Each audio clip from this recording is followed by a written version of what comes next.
রক্ষার জন্য শহীদদের আত্মত্যাগ 21শে ফেব্রুয়ারি সম্পর্কে কিছু কথা বলবো।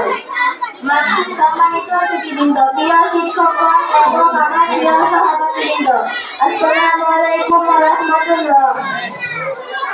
মাতৃভাষা জন্য শহীদদের আত্মত্যাগ 21শে ফেব্রুয়ারি আন্তর্জাতিক মাতৃভাষা দিবস।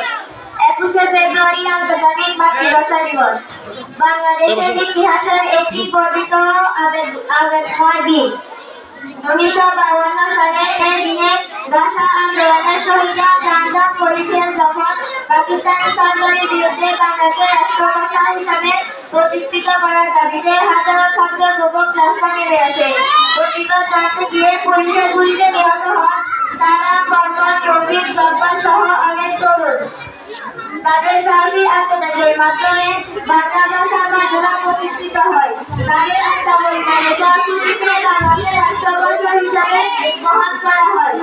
21শে ফেব্রুয়ারি শুধুমাত্র বাংলাদেশের জন্ম নয়, এটি একটি আন্তর্জাতিকভাবে মাতৃভাষার অধিকার রক্ষার এক গুরুত্বপূর্ণ দিন। প্রতি বছর এই দিনটি বিশ্বের বিভিন্ন দেশে পালিত হয়। পৃথিবীর অনেক দেশে আজকের দিনে ভাষার অধিকার এবং সাংস্কৃতিক বৈচিত্র্য রক্ষার গুরুত্ব নিয়ে আলোচনা হয়।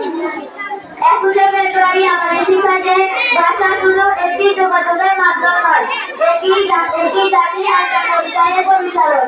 এটি আমরা জন্মদানায় ভাষা আন্দোলনের শহীদদের, যারা তাদের জীবন দিয়ে আমাদের মাতৃভাষার প্রতি ভালোবাসা এবং সম্মান প্রতিষ্ঠা করেছেন। আমাদের সকলের উচিত নিজেদের মাতৃভাষার মর্যাদা রক্ষা করা এবং ভাষা চর্চা করতে প্রবৃত্ত থাকা।